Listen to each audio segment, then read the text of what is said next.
Olá, começa agora a primeira edição do Giro Nordeste de 2021. Estamos em Salvador, na TVE Bahia.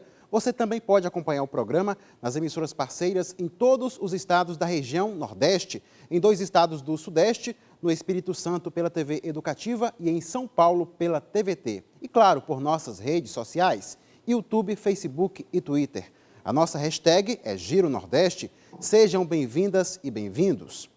A convidada do programa de hoje é a médica Gunnar Azevedo e Silva, epidemiologista, professora do Instituto de Medicina Social da Universidade do Estado do Rio de Janeiro e presidente da Associação Brasileira de Saúde Coletiva.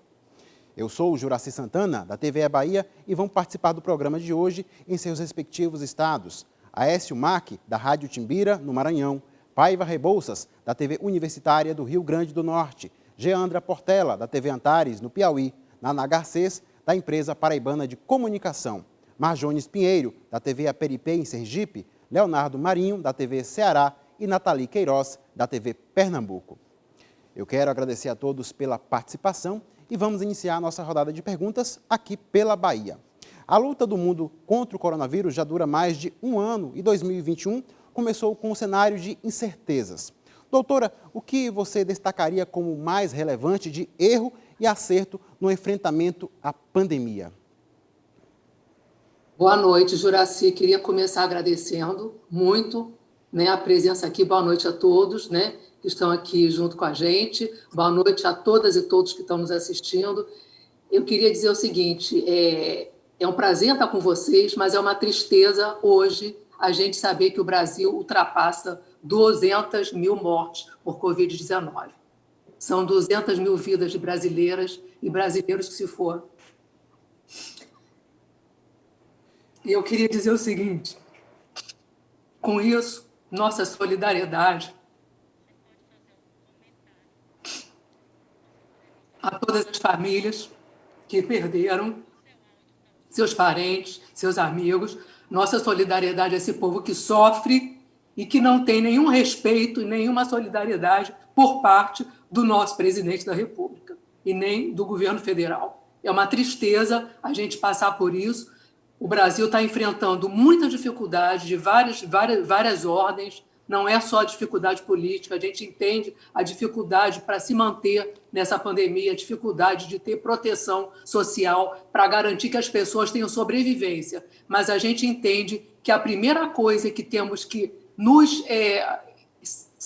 precisamos ser humildes é entender o sofrimento dessas pessoas todas que estão perdendo tantas vidas e o Brasil passando por essa dificuldade. Então, assim, há muito que ser feito e eu queria agradecer demais e também elogiar o trabalho que a imprensa vem fazendo, Hoje, quando o ministro da Saúde disse que a imprensa aumentava o problema, a imprensa estava sendo talvez responsável por intensificar a crise, eu queria dizer que a gente não concorda com isso. Vocês têm feito um bom trabalho no sentido de informar, de comunicar à população que a gente está realmente passando por um momento muito difícil e temos que ter solidariedade de todos e dever do Estado. Doutora, muito obrigado. Eu entendo a sua emoção. Nós, profissionais da comunicação, estamos exaustos. Imagine vocês que estão, de fato, na linha de frente, profissionais da saúde, cientistas, todos. Nós entendemos esse choro, também é um choro da gente de não entender como que as coisas estão caminhando para essa forma, para esse cenário que nós estamos vendo hoje. Muito obrigado. E nós seguimos com o nosso Giro Nordeste, vamos a São Luís, capital do Maranhão. Quero chamar Aécio Mac, da Rádio Timbira, que faz a sua estreia aqui em nosso programa. Seja muito bem-vindo. Olá, que prazer estar com vocês aqui, a gente conversando para todo o Nordeste, e também para boa parte do Brasil, que depois vai poder assistir todo, o nosso bate-papo. Eu fiquei com o coração muito apertado pelas palavras da nossa entrevistada. Eu já tive a Covid, tive de uma forma muito forte, eu posso falar. Fiquei 14, 15 dias de maneira bem complicada, não precisei usar respirador, mas eu senti na pele, eu e toda a minha família, o que a Covid pode trazer e o que a Covid pode causar. Só para você ter uma ideia, você que está assistindo aí o nosso programa, aqui no Maranhão a gente já teve 5.537 mortes, desse número que a nossa convidada falou, E a minha pergunta é o seguinte para a nossa convidada. A vacina realmente, doutora, é a luz aí no nosso fim do túnel, né, que está todo mundo falando, né? Ela realmente é segura? Hoje, pela manhã, na rádio, a gente estava conversando sobre sintomas que uma brasileira tomou essa vacina lá no Reino Unido, ela estava falando dos sintomas. Qual é a sua opinião, doutora? Olha só, na realidade, a gente tem que pensar que são várias vacinas que vêm sendo desenvolvidas, vêm sendo produzidas, né? O Brasil está nessa dificuldade de assegurar a vacinação para todas, né? E todos. Mas, assim, a vacina, até que ela seja aprovada em algum país do mundo e no Brasil também, ela passa por várias etapas. Então, ela só vai à frente no seu desenvolvimento e produção e consegue o registro se ela tiver uma eficácia, mas também uma segurança garantida. Então, as vacinas são seguras, a gente pode ficar tranquilo. Se elas forem aprovadas, se elas passarem por todas essas etapas, elas são seguras. Agora, é natural, porque efeito colateral para qualquer remédio a gente tem. À medida que a gente faz uma vacinação em grande escala, é esperado que a gente tenha efeitos colaterais. Só que o que precisa ser pesado é o que é maior, qual é o risco maior? Não fazer nada e ter a Covid ou ter um número pequeno de efeitos colaterais, que na sua maioria parece que são leves, não são efeitos colaterais gravíssimos. Tem algumas vacinas que têm efeitos colaterais piores ainda do que essas vacinas que vêm sendo desenvolvidas para a Covid-19. Então, a população não deve ficar com medo por conta do efeito colateral. O medo maior é ter Covid, como você bem falou. Não é fácil a Covid. Em alguns lugares, tem famílias que a família inteira está com Covid.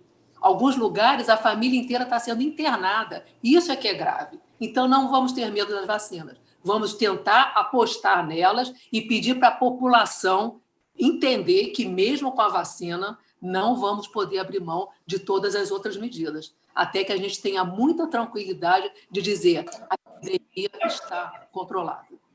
Doutora, muito obrigado e seguimos. Vamos agora para Natal, é a vez de Paiva Rebouças, da TV Universitária do Rio Grande do Norte, fazer a pergunta à presidente da Associação Brasileira de Saúde Coletiva, Gunnar Azevedo e Silva. Olá, Juraci, doutora Gunnar, colegas de bancada, pessoas que assistem a gente aqui do Nordeste e no Sudeste. Como a senhora disse, doutora, hoje ultrapassamos a fatídica marca dos 200 mil mortes causados pela Covid-19. Só aqui no Rio Grande do Norte são mais de 3 mil mortes. É um número que pode ser considerado pequeno, mas é uma quantidade maior do que algumas cidades aqui. Tem cidades que têm menos de 3 mil habitantes. A manchete do jornal diz que nenhuma doença matou tanto em um ano. Nós temos essa boa notícia da Coronavac, mas ainda sem previsão de início de vacinação em nível nacional, né? E apesar de tudo que já foi dito, explicado e orientado, o atual presidente segue defendendo a imunidade de rebanho como uma solução possível e natural. E parece que uma parte significativa da população brasileira também acredita nisso, dado aí o desinteresse em relação às medidas básicas de prevenção. Quanto estrago essa doença ainda pode causar nesse país diante desse quadro, doutor, até que se comece uma vacinação, que se tenha uma imunização realmente? Obrigada, Paiva, você tem razão. Na realidade, o maior problema é a gente não conseguir ter uma unidade por parte de nossos governantes no sentido de apontar qual é o caminho de seguir a ciência, o caminho de seguir a experiência de países que estão tendo uma outra atitude em relação ao enfrentamento dessa pandemia. Se não for feito nada, e se a gente continuar nessa curva que nós estamos, se as pessoas não entenderem e se não houver, de fato, uma fiscalização e uma comunicação muito direta, pedindo para que as pessoas não façam aglomeração, não sigam as medidas propostas, que é o uso de máscara, o distanciamento físico, né? Se isso não ocorrer, a tendência é que esse crescimento que a gente está percebendo recente, ele tenha um crescimento de forma exponencial. É muito grave, a nossa preocupação é muito grande em relação a isso. Ele pode ser maior do que a gente assistiu em abril e maio, aqui no Brasil. Então, é preciso entender que este momento é um momento grave, é um momento da gente não sair se não for necessário, não tentar fazer aglomeração, porque isso a gente pode abrir mão, e perceber o seguinte, toda expectativa da vacina ela deve ser colocada como uma possibilidade muito importante. Essa notícia hoje da eficácia da Coronavac foi muito boa. 78% para infecção leve e 100% para quadros mais graves, isso é muito bom. Significa que a gente vai ter um futuro, uma esperança em melhores dias para 2021. Mas, no entanto, até o momento, a gente não tem nada muito certo. A data qual é? Todos os insumos já chegaram? Seringas, agulhas, né? Tudo isso já chegou para garantir que a vacinação vai ser feita para todos? E nós defendemos que não haja diferença. A vacina tem que chegar em todos os estados, em todas as populações e com muito cuidado para as populações mais vulnerabilizadas, que são justamente essas que têm um risco maior. Então, assim, se nada for feito, se a gente continuar com esse discurso dúbio, esse discurso que confunde a população, o risco é muito grande. 200 mil pode passar rapidamente para o dobro. E o que significa isso? A gente continua sendo, o Brasil continua sendo o país com o segundo número de mortes no mundo. Isso não é pouca coisa. Com certeza não é. Obrigado mais uma vez, doutora Gunnar. Quem está assistindo ao Giro Nordeste pode fazer perguntas e comentários nas nossas redes sociais, YouTube, Facebook e Twitter. E vamos seguir para Teresina, capital do Piauí, onde está Geandra Portela, da TV Antares. Olá, Juraci, saudações, um feliz 2021 e também vacina segura para todos nós.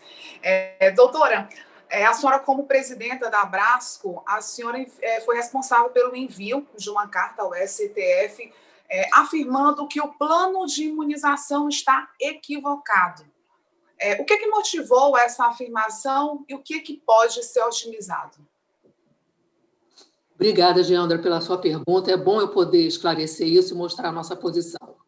Nós, da Associação Brasileira de Saúde Coletiva, que representa, na realidade, todos os profissionais que trabalham com saúde pública, com saúde coletiva, os profissionais que estão no SUS, as pessoas que estão na formação, nos programas de pós-graduação e graduação para essa área, a área da saúde coletiva, que é a saúde pública brasileira, nós, desde o início da pandemia, começamos a nos preocupar com a inexistência de um plano concreto de enfrentamento. E nesse plano concreto, claro que a vacinação faz parte. Quando nós percebemos que o Programa Nacional de Imunização Brasileiro, que é um programa que foi já bastante reconhecido no mundo todo e que já garantiu condições de queda importante na mortalidade infantil, diminuição da internação de idosos pela vacina da influenza, ou seja, o nosso programa de imunização é muito bom, foi muito bom, quando percebemos que esse programa vinha sendo desmontado e que tinha que ter resposta rápida em relação à Covid, nós nos oferecemos para o Ministério da Saúde que a gente poderia colaborar na construção desse plano. E, na realidade, foram criados 10 grupos, vários colegas da nossa área, sanitaristas, epidemiologistas, foram indicados para esses grupos de trabalho, mas, na realidade, o que se percebeu foi uma coisa muito confusa. Então, um plano com muitas omissões, foi por isso que a gente mostrou as falhas desse plano. Na realidade, é um plano que não é um plano total. Não tem data, não tem clareza de como vai ser garantido todo a distribuição, o armazenamento, a rede, nada disso está muito claro. E aí a gente chamou a atenção disso, a gente mostrou que teria que ter muito cuidado em estabelecer quais são os grupos prioritários, porque, infelizmente, a gente hoje não tem a quantidade de vacina para toda a população, a gente tem que ir por prioridade, sim, isso tem que ser importante chamar a atenção. São os idosos, são as pessoas com risco maior de evoluir mal se tiverem a infecção pelo vírus. E isso a gente mostrou. E mostrou também que, para que esse plano funcione, o fundamental é que o SUS funcione. Porque quem vai vacinar é o SUS. Se o SUS não estiver funcionando, se ele não tiver a condição de atender quem está aí com vocês, quem está aqui na região sudeste, quem está na região sul, seja no interior, seja em lugares remotos, seja na periferia, a vacinação não vai funcionar. Então, nesse sentido, a gente chamou atenção. É importante fortalecer o SUS e não acontecer o que a gente está vendo, desmonte de políticas, como, por exemplo, o Programa Nacional de Imunização, tão importante que o Brasil já teve. É nesse sentido que a gente chamou atenção. A gente continua disponível para contribuir. Na realidade, somos profissionais dessa área, podemos contribuir muito, como outros profissionais, né, da área de saúde e outras áreas, mas a gente percebe que não há uma coordenação. Não existe uma coordenação articulada, nem para a vacinação em si, nem para o enfrentamento no geral dessa pandemia. E a coordenação significa a gente pensar em todos os sentidos, inclusive nas medidas de proteção social, no auxílio emergencial, tudo isso faz parte do enfrentamento da pandemia. Com certeza está certo. E vamos girar, temos muitos assuntos para tratar com a presidente da Associação Brasileira de Saúde Coletiva, Gunnar Azevedo e Silva. A gente segue para João Pessoa, quero chamar Naná Garcês, da empresa paraibana de comunicação. Colegas, eu quero saudá-los para que a gente tenha um 2021 mais feliz, porque se nós chegamos até aqui, foi por muita luta nossa, e quero saudar a todos para que o 2021 seja mais feliz. Doutora Gunnar, a senhora tem empreendido uma grande luta em favor do SUS, pela valorização, inclusive desenvolvendo uma campanha. Como está a adesão da sociedade, dos outros segmentos que não são profissionais da saúde pública, do cidadão comum? Como é que ele está conhecendo e aderindo a essa campanha? Obrigada, Naná. Ótima pergunta sua. Na realidade, o que a gente percebeu com essa pandemia? Teve um aspecto interessante. O SUS apareceu. A sociedade brasileira se deu conta que nós tínhamos o maior sistema universal e público de saúde do mundo. O SUS apareceu. Apareceu com as suas fragilidades, claro, mas com a sua fortaleza. Se não fosse o SUS, a gente não teria 200 mil mortes só, a gente teria muito mais, né? O SUS atendeu as pessoas, o SUS conseguiu dar assistência, conseguiu fazer com que pessoas tivessem acesso a, inclusive, tratamento intensivo. Mas, infelizmente, vários profissionais na linha de frente do SUS foram a óbito por conta da Covid, né? Porque se infectaram, infelizmente, eles foram a óbito por isso.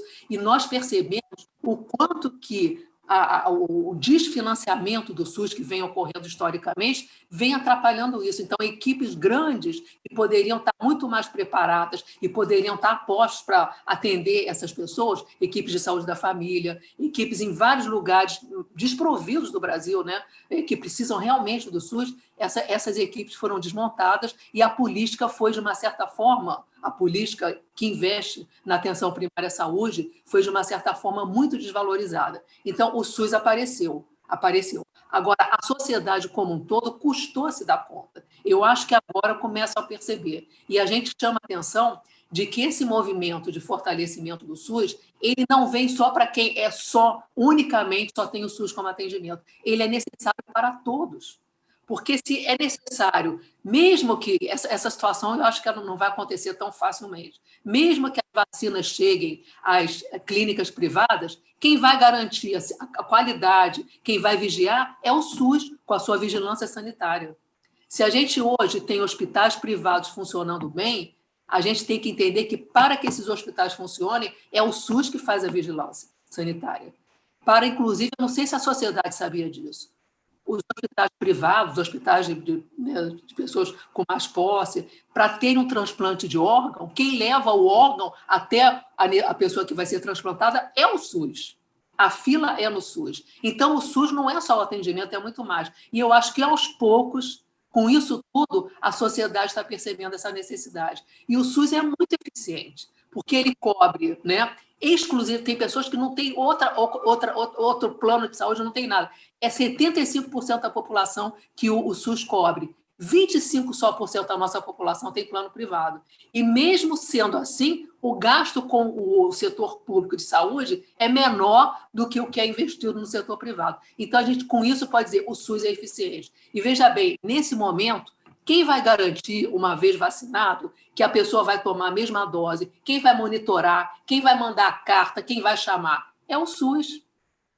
O setor privado não tem condição de fazer isso. E é isso que a população precisa entender. Precisamos muito de vocês, jornalistas que trabalham com comunicação, para mostrar esta fortaleza. E para que ele consiga dar conta, ele precisa ser mais fortalecido ainda. Valorizar os seus profissionais, seus trabalhadores e trabalhadoras, e garantindo que essas pessoas possam multiplicar em suas áreas todas as ações que o SUS tem condição de fazer, que, como mais uma vez eu falo, não é só o atendimento, é a vacina para animais, inclusive, e as pessoas esquecem disso, né? É toda a questão de cobertura em relação a ambiente, o que a gente tem de medicamentos corretos e acesso a muitas outras coisas que a nossa população tão carente precisa. O SUS foi uma conquista que está na nossa Constituição de 88. A gente não pode abrir mão.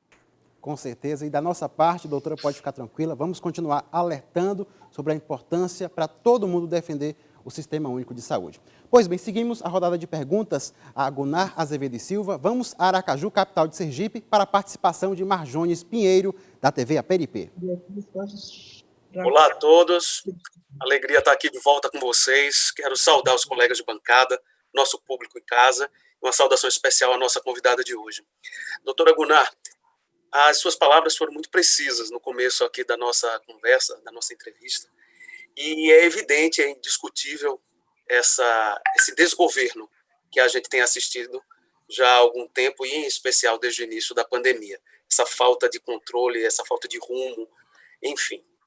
Agora, tem um aspecto, já que a gente falou há pouco, provocado por outras perguntas, como a de Naná, a questão da participação da sociedade, e boa parte, eu tenho a impressão, ou uma parte significativa dos brasileiros, tem uma dificuldade com a noção de coletivo, da noção de grupo, da noção menos individual e de nós todos. A senhora pode avaliar de que maneira o comportamento de parte desses brasileiros e brasileiras que age de uma maneira como se não devesse existir um compromisso nosso com o outro.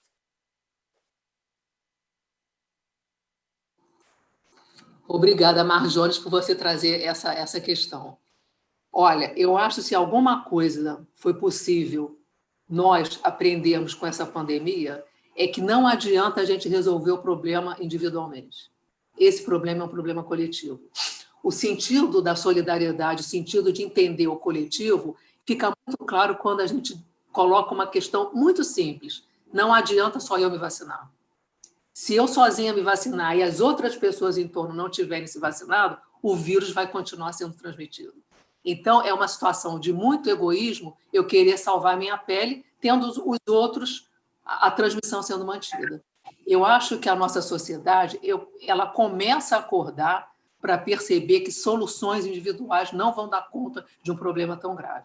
Mas você tem razão, as pessoas têm dificuldade de perceber isso. As pessoas precisam entender que a solidariedade, neste momento, é muito importante. E várias experiências, eu vejo aqui no Rio, mas eu vejo em outros lugares, têm sido muito interessantes, como em Paraisópolis, como na Maré, como em comunidades carentes, de pessoas se trabalharem junto, né? Tentarem fazer, junto com outras pessoas que tenham alguma influência, mas alguma capacidade de organizar e contribuir, muitas iniciativas interessantes, inclusive em relação ao enfrentamento à pandemia. A gente, por exemplo, na nossa entidade, consegue perceber muito claramente que nesses lugares onde existe uma organização maior da comunidade, o número de mortes foi menor, de Covid-19, mesmo nas populações vulnerabilizadas. O que significa que esse espírito de necessidade de se organizar e esse espírito de aprender com essa pandemia, que a construção é coletiva e podemos muito ajudar na organização de pessoas com maior dificuldade,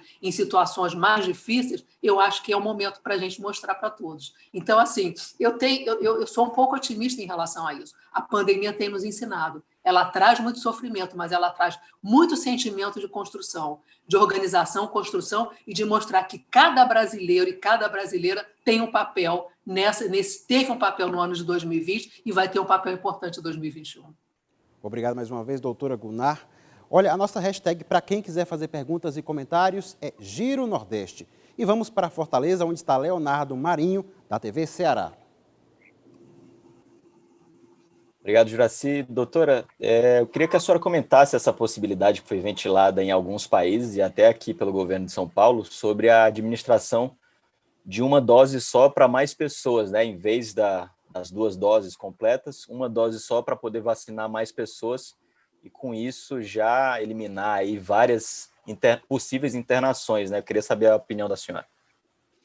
Pois é, isso a gente não tem uma resposta ainda. Na realidade, a resposta que nós temos hoje é que a cobertura, a garantia de que a gente vai ter uma resposta boa são com 2 doses. Então, eu acho um pouco precoce a gente pensar que isso seria a solução. Talvez fosse interessante a gente trabalhar na perspectiva de garantir as 2 doses, que foi o que assegurou uma boa cobertura em relação às pessoas não terem uma evolução ruim em relação à infecção. Então, eu acho que não dá para dizer isso. Esse vírus tem trazido para a gente muitas questões e tudo muito novo, né? A ciência correu muito para dar conta de uma vacina em um ano, isso nunca ocorreu em nenhuma outra doença essa situação ocorreu, e muitas outras questões a gente tem que acompanhar. Então, isso que você está perguntando, acho que não há resposta ainda. Nesse momento, eu acho mais correto a gente seguir as 2 doses, que é o que está sendo proposto, né? E que a segurança, mas também a eficácia, tem mostrado alguma solução. Então, na realidade, os países estão ainda trabalhando com a perspectiva de 2 doses. E eu acho que o Brasil tem que fazer isso. Obrigado novamente, doutora Gunnar. Vamos girar mais uma vez? É a vez da jornalista Nathalie Queiroz, da TV, olha só, de TV Pernambuco, ela fala de Recife. Boa noite, doutora. Boa noite a vocês que estão nos assistindo agora, que vão nos assistir nos próximos dias também, a Juraci, os colegas de bancada. Doutora, a Covid, ela trouxe novos desafios para a saúde pública. Ela trouxe novos desafios para a saúde coletiva como um todo. Mas os velhos desafios, eles continuaram existindo concomitantemente com esses novos desafios. E aí eu gostaria de saber da senhora, como é que a senhora avalia e quais são, né, os desafios para a saúde coletiva no Brasil, neste momento, para além da pandemia, né, que já é um tema que já tem sido bastante discutido. Obrigada, Nathalie. Olha, o que você coloca merece uma resposta assim, bem grande, mas eu vou tentar resumir um pouco. Nós temos, neste momento, desafios enormes, né? Eu acho que nunca enfrentados, pelo menos eu não esperava que ainda na minha vida de sanitarista eu ia passar por isso. Então, são desafios enormes. Nos últimos 100 anos é a maior tragédia sanitária global, não só no Brasil. O que acontece? Tem efeitos diretos da pandemia. 200 mil mortes são 200 mil mortes diretas da pandemia, o que significa que algum número subnotificado pode dizer que esse número é maior ainda. Mas, além disso, a pandemia, direta ou indiretamente, trouxe muitos outros problemas. E fez o quê? Com que problemas já existentes ficassem, de uma certa forma, esperando para poder serem atendidos, né?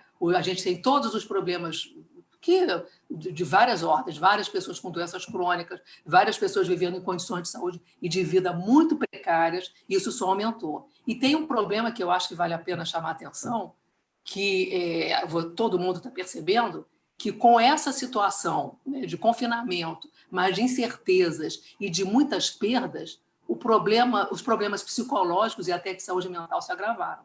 Então, esse é um desafio. Poder trabalhar isso de forma com que não aumente o que a gente já vinha com problema anterior.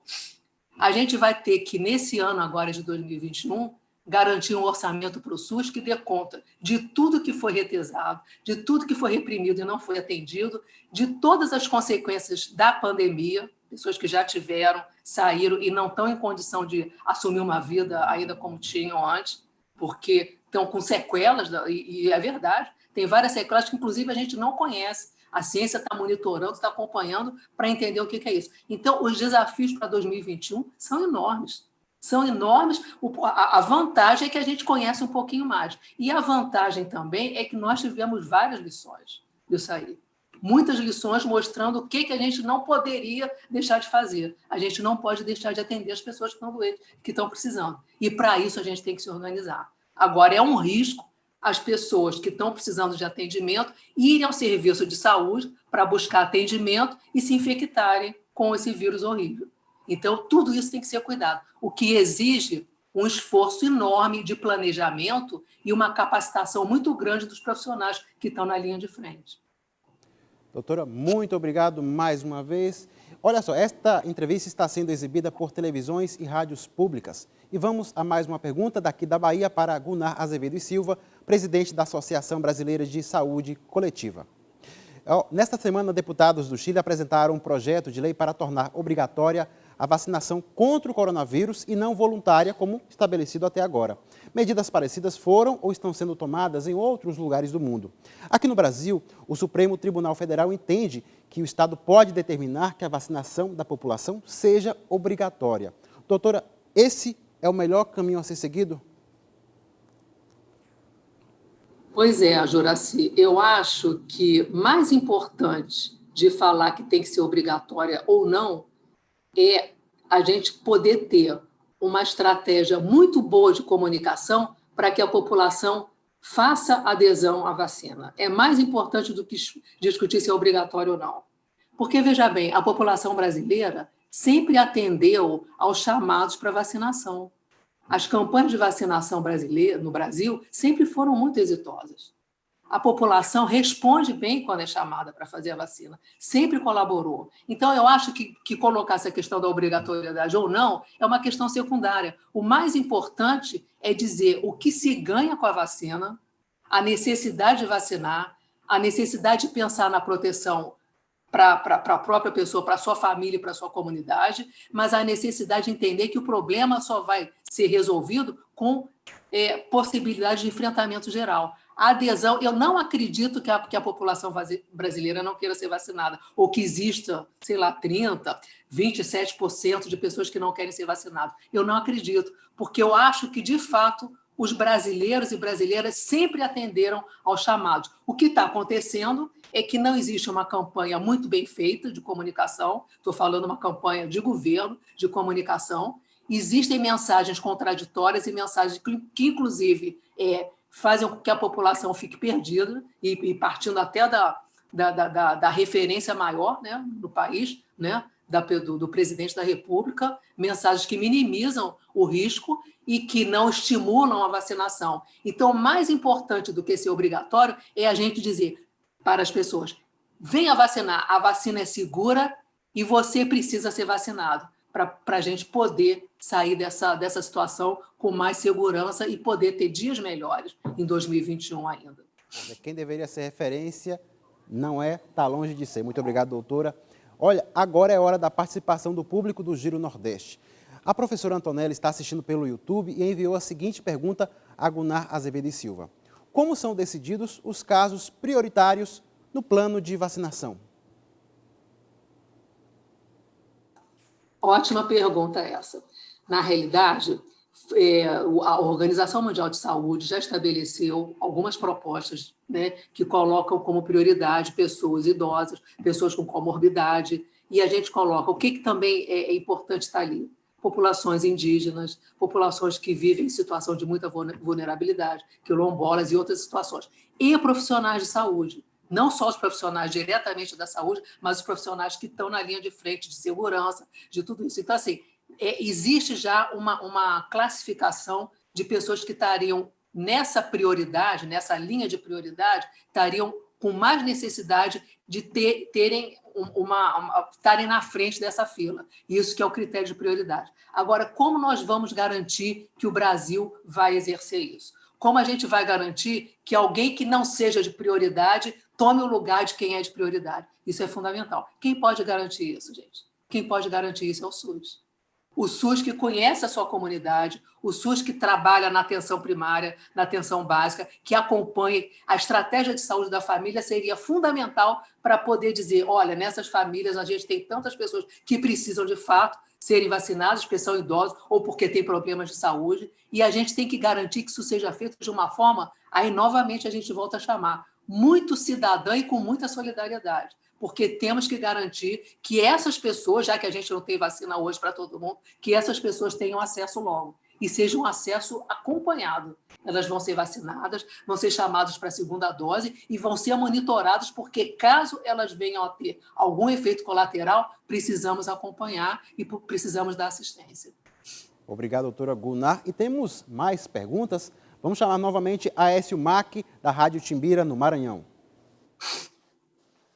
Olá, novamente, né? Que prazer, né? Eu quero registrar aqui o meu prazer de estar participando pela primeira vez. Recebi o convite aqui do Maranhão, né? Da nossa coordenação da Rádio Timbira e eu me senti lisonjeado, né? De estar junto com vocês. A Guná já é uma conhecida de vídeos e de textos que a gente procura fazer. Nós apresentamos um programa aqui chamado Com Saúde, onde a gente leva informação todos os dias à população do Maranhão, porque aqui nós temos 217 municípios e tem lugares que a gente só tem um rádio, né, para levar essa informação. Então a gente faz uma espécie de consultório radiofônico, onde a gente conversa com médicos, especialistas e a gente sempre leva informação à nossa população. Uma coisa também interessante de se falar sobre a questão, como a Guná falou, sobre que não acredita que as pessoas vão querer vacinar, mas, Guná, te falar uma coisa, aqui no Maranhão tem uma tal de crença tão forte, que na época do período do HPV, por exemplo, da vacinação, as igrejas elas se uniam para que as pessoas não se vacinassem. Por exemplo, as meninas não se vacinassem para não incentivar o início da relação sexual, só para você ter uma ideia. E isso ainda é muito forte aqui. A força da igreja dentro do nosso estado é muito forte. Então tem muita gente indo pela cabeça do presidente, porque o presidente é um religioso, né? Um homem segundo Deus, e eles estão falando realmente, eu já ouvi isso aqui, eu já li, que eles não vão se vacinar caso o presidente não se vacine. Mas a minha pergunta, é só um comentário, a minha pergunta é outra, porque eu estava estudando essa semana e eu queria muito perguntar para você do que se trata, né? Essa proteína S, que ela está ausente nessa nova variante do coronavírus. Tem muita gente falando sobre isso e eu queria entender um pouquinho sobre essa proteína S, o que ela é. Que bom estar falando com você. Obrigada, Aécio. Eu queria dizer, antes de tentar responder a sua pergunta, que é muito orgulho para a gente, o pessoal do Maranhão, viu? O presidente do Conselho Nacional de Secretários de Saúde é do Maranhão, ele é secretário de Saúde do Maranhão, né? E ele tem feito um excelente trabalho no CONAS. O Carlos Lula, né? É o coordenador do programa que eu apresento, é o meu coordenador, ele que teve a ideologia de criar esse programa, então eu sou muito orgulhoso de ter um coordenador como o Carlos Lula. Pois é, e na semana passada ele mesmo falou, vai ser um risco muito grande a gente conseguir vacina e não conseguir seringa. Importante essa fala, porque, veja bem, chegar a vacina não é só chegar a vacina, tem que chegar a vacina e tudo que é necessário para vacinar, para ter a vacinação. Então, eu acho importante e eu mando um abraço para ele, viu? Gosto muito das posições dele, fico muito feliz dele estar à frente do CONAS. Olha só, Aécio, na realidade, o que se percebe é que os vírus fazem naturalmente, faz parte da biologia deles, essa mutação. Ainda não se sabe se as variantes, as mutações que estão ocorrendo, tendo as características da primeira variante, são suficientes para indicar que a vacina não dá conta. Parece que a vacina ainda dá conta. Porque essas vacinas que estão sendo desenvolvidas agora para a Covid-19 são vacinas com tecnologia muito inovadoras.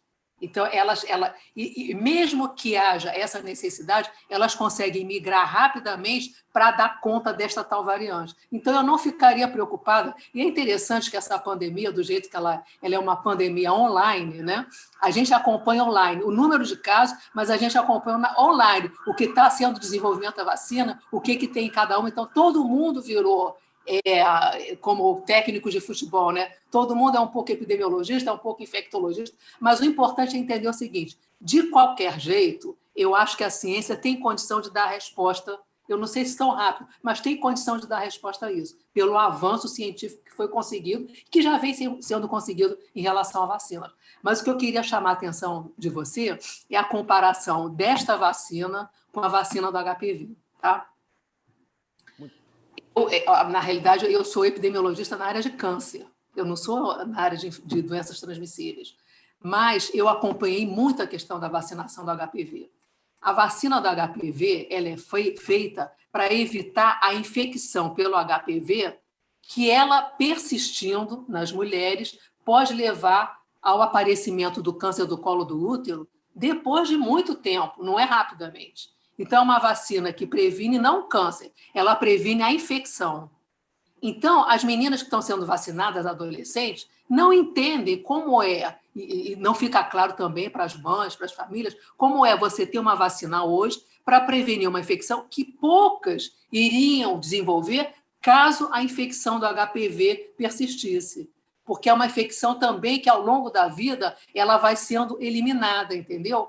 O risco é você ter a infecção persistente. E é uma situação onde a gente tem, já tem de muito tempo, o rastreamento. Se a gente tiver condição de fazer o rastreamento para o câncer do colo do útero, esta mulher rastreada no momento correto, na população-alvo no momento correto, ela não vai evoluir para a doença, porque ela vai ser tratada antes, entendeu? A gente tem mais recurso para isso do que tem para a Covid. É uma situação completamente diferente, não dá para comparar. E aí o que aconteceu foi isso. Como o HPV é um vírus transmitido sexualmente, né? As pessoas conservadoras e as pessoas vieram com essa discussão. No entanto, o que a gente está vivendo agora é diferente. A gente está precisando de uma vacina para um vírus que vai dar infecção daqui a 7 dias, se você se contaminar. A pessoa pode evoluir mal em 7 dias se ela tiver contato. É uma coisa atual, é diferente do que pensar a outra situação. Então, o que a gente tem que informar é isso. Você está tomando a vacina para você não evoluir mal se você tiver contato com alguém com vírus e esse contato levar você a adoecer. Entendeu? E o adoecimento não é em 20, 15 anos, como é a questão do HPV. Então, se quiserem comparar, a comparação é completamente errada. E o que eu falava na questão do HPV, quando era importante vacinar as meninas na faixa etária, eu falava, e as mães das meninas que já tiveram contato com HPV, já têm infecção, elas têm como o que fazer? O rastreamento, elas têm que fazer o Papai Nicolau, o preventivo ginecológico, entendeu? Nessa situação, não. A medicina tem o quê? O que a medicina tem hoje? Ela tem praticamente a vacina, que vai ser dada, espero que a gente consiga ter uma boa notícia no Brasil, e a gente tem as medidas de saúde pública, é isso que a gente tem. Os pacientes que, infelizmente, evoluem mal são tratados de forma, nas melhores práticas da medicina intensiva, e a gente também tem aprendido muito, a medicina tem aprendido muito, e hoje a gente já sabe que a letalidade pelo Covid diminuiu, porque as pessoas estão sabendo lidar melhor com os casos. Então, assim, eu não me preocuparia com essa situação hoje, entendeu? Eu me preocuparia, sim, em chamar as pessoas para vacinar e garantir que a vacinação chegue a todos. Correndo dentro da questão dos riscos, né? Das pessoas com maior risco, vendo as prioridades, para poder até a gente chegar a vacinar toda a população. Obrigado, doutor. E seguimos com mais questões para Gunnar Azevedo e Silva. Quem está acompanhando o Giro Nordeste pode fazer comentários nas nossas redes sociais, YouTube, Facebook e Twitter. E vamos falar mais uma vez com Paiva Rebouças, da TV Universitária do Rio Grande do Norte. Doutora Gunnar, nós temos hoje pelo menos 6 farmacêuticas desenvolvendo vacinas contra a Covid-19.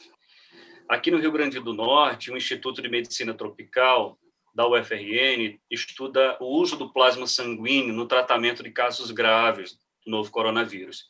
Que outras alternativas podem ser consideradas como estratégicas para barrar o SARS-CoV-2? Obrigada, Paiva. Você fala para impedir a evolução dos casos, é isso? Que outras alternativas a gente tem para impedir a evolução? Além da vacina, porque a gente está apostando tudo na vacina, mas a ciência e os laboratórios há muito estão trabalhando em outras alternativas, né?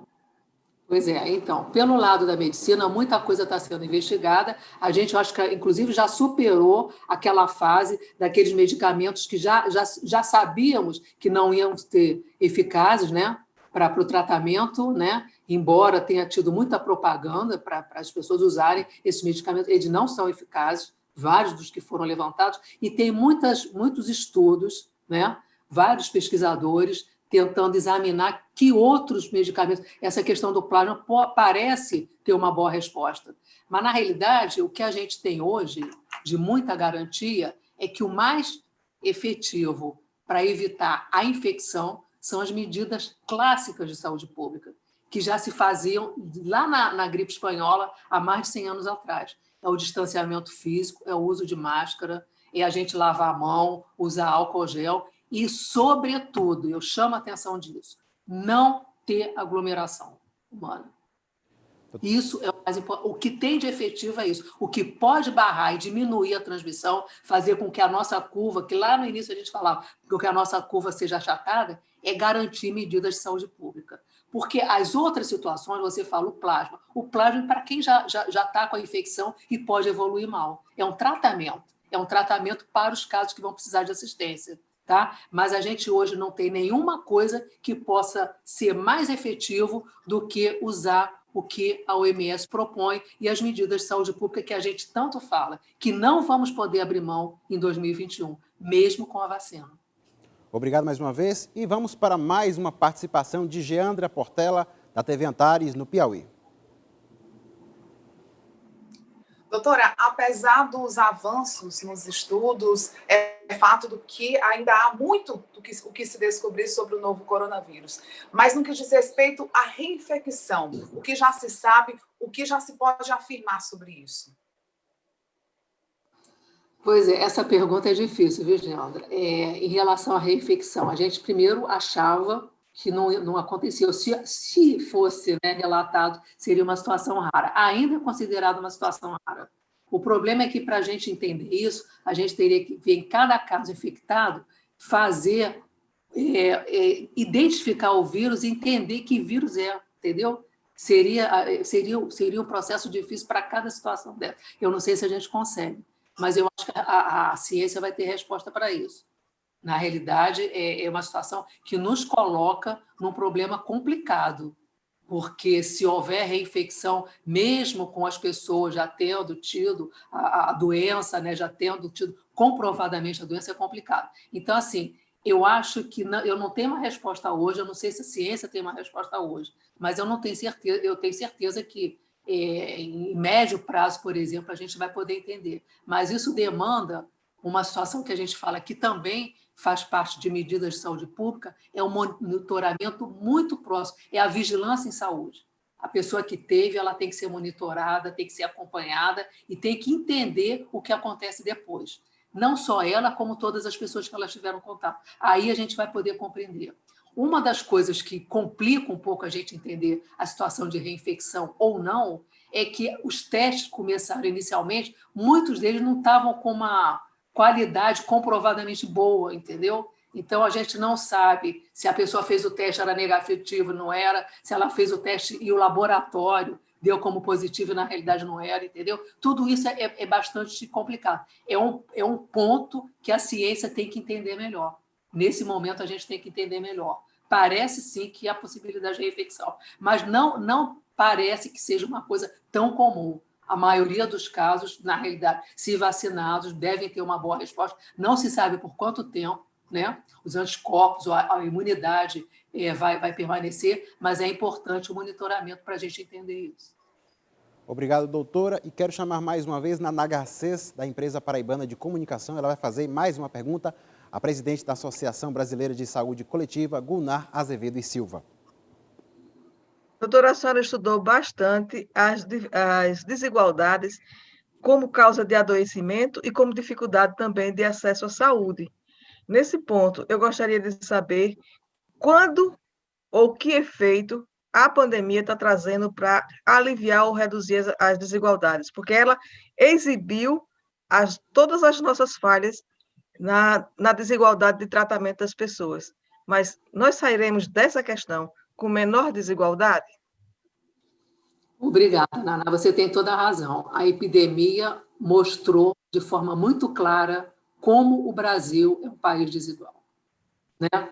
A desigualdade social, socioeconômica no Brasil ficou muito nítida agora. A pandemia pode diminuir isso. O que a gente está vendo é que o risco de adoecer, de evoluir mal, o risco, inclusive, de ir a óbito por conta desse vírus é maior nas pessoas com maior dificuldade, com maior condição de vida pior, com mais vulnerabilidade social. Então, assim, o que eu diria? Essa pandemia, não só ela destapou e deixou claro para a sociedade que somos, de fato, um país muito desigual, mas eu diria o seguinte: ela está organizando a desigualdade social. E ela organiza na medida em que garante acesso a leito de UTI para algumas pessoas e outras pessoas esperam muito esse leito. né? Ela desorganiza, ela faz com que pessoas tenham recurso para ficar em casa e outras não tenham recurso nenhum para ficar em casa. Então, nesse sentido, a gente chama atenção. O que é você ter um filho numa escola privada, que pode ter um acompanhamento, que pode ter um ensino remoto, que pode ter tudo isso. E as pessoas que não têm essa condição dependem da escola pública e os filhos ficam soltos, sem cuidado, na rua, expostos a várias condições, porque os pais precisam trabalhar. Então, na realidade, ela destapou a desigualdade, mas ela, de uma certa forma, aumentou a desigualdade e as possibilidades de lidar com essa desigualdade. É nesse sentido que a sociedade tem que se unir. Tem que se unir e trabalhar para que todos os esforços sejam feitos para que as pessoas tenham recursos, seja medida emergencial, seja o apoio para ficar em casa, seja o seguro-desemprego, todas as medidas de proteção social para que elas também tenham condição de enfrentar com a sua família, na sua condição, essa pandemia. Na realidade, o que a gente está vendo é que a desigualdade apareceu de forma muito forte. E se a gente não tiver cuidado, inclusive com a vacinação, ela pode, mais uma vez, organizar a desigualdade brasileira. Uma vez, é o momento de outra participação de Marjones Pinheiro, da TV APNP em Sergipe. Então, pegando ainda essa esteira da desigualdade, doutora Gunnar, da desigualdade social, que ela é evidente no Brasil e ficou escancarada agora. Então, a gente, por exemplo, eu queria pegar o exemplo de São Paulo, que é o estado hoje mais rico do país, o estado com a melhor condição financeira frente aos demais. Ao que tudo indica, ainda esse mês ele começa a vacinar parte de sua população. Eu queria saber da senhora qual o efeito que esse descompasso pode trazer dentro da doença, dentro da pandemia como um todo, se a gente considerar que nem todos os estados vão ter a mesma autonomia, a mesma condição até econômica de vacinar a sua população, uma vez que a vacinação pelo governo federal, dentro desse cenário de confusão que a gente tem acompanhado, ele ainda não é nada concreto. Pois é, veja bem, Marjones, o que você coloca é uma questão muito grave. Como a gente pode lidar com um país que é uma federação, né? Nós somos muitos estados. Como é que a gente pode lidar numa condição de uma nação onde alguns vão ter acesso e outros não vão ter? O que a gente está fazendo com isso? A gente está dividindo uma nação, né? A gente está dividindo um país que poderia ter muita contribuição se todos tivessem, se chegasse a todos de forma proporcional, mas de forma onde as pessoas com mais necessidade tivessem acesso. Não adianta a gente vacinar um estado inteiro, e tem que pensar nisso também, não adianta a gente vacinar um estado inteiro se os estados vizinhos não tiverem vacina, porque as pessoas se deslocam, as pessoas viajam, e o Brasil não é uma ilha, o Brasil não é uma ilha. Então, eu acho que tem um grau de perversidade e de muita pouca solidariedade pensar que um Estado, se ele conseguir, ele vai fazer isso sozinho, porque não vai resolver o problema. Não vai resolver o problema e a gente vai aumentar essa desigualdade que a Naná chamou a atenção e você também. Então, assim, não é solução. E nenhum outro lugar, nenhum outro país do mundo está pensando em separar por pedaços, por territórios onde tem capacidade ou não. As pessoas estão realmente colocando a necessidade de priorizar as pessoas de maior risco, uma vez que não tem vacina para todo mundo. É melhor que todos os países vacinem, ou todos os estados vacinem as pessoas de maior risco, né? Seguindo as prioridades, do que vacine um lugar só todo mundo. Não é uma medida inteligente. Não é uma medida inteligente, não é uma medida solidária, nem cidadã fazer isso. E nem republicana, né? É aquele ditado que vocês conhecem bem, né? Farinha pouca, meu pirão primeiro. Estamos quase no final do Giro Nordeste de hoje. Gostaria de agradecer a participação da presidente da Associação Brasileira de Saúde Coletiva, Gunnar Azevedo e Silva. Temos aí 2 minutos para suas considerações finais, Gunnar. Eu queria terminar dizendo assim, mais uma vez, agradeço muito, né, a possibilidade de estar aqui. Para mim, o Nordeste é maravilhoso, é um lugar que inspira a gente, que dá esperança para a gente. E queria dizer o seguinte, não vamos entrar nessa de que a população brasileira não quer se vacinar. Agora, para que a população brasileira tenha acesso à vacina, é necessário fortalecer o SUS. Então, o meu recado é esse. Vamos fortalecer o SUS para garantir já vacina para todas e todos os brasileiros. Gente, mais uma vez, muito obrigada. Não sei se respondi a tudo que vocês perguntaram, mas eu fico disponível, a Abrasco fica disponível e é um prazer estar com vocês. Pronto, fique à vontade, volte sempre. Muito obrigado mais uma vez. E olha só, o Giro Nordeste está terminando. Eu quero também agradecer aos comunicadores, Aécio Marque, da Rádio Timbira, no Maranhão, Paiva Rebouças, da TV Universitária do Rio Grande do Norte, Geandra Portela, da TV Antares, no Piauí, Naná Garcês, da Empresa Paraibana de Comunicação, Marjones Pinheiro, da TV Aperipê, em Sergipe, Leonardo Marinho, da TV Ceará e Nathalie Queiroz, da TV Pernambuco. Muito obrigado também a vocês que acompanharam o Giro Nordeste. A gente volta na semana que vem. O nosso convidado é José Gomes Temporão, ex-ministro da Saúde. Até lá.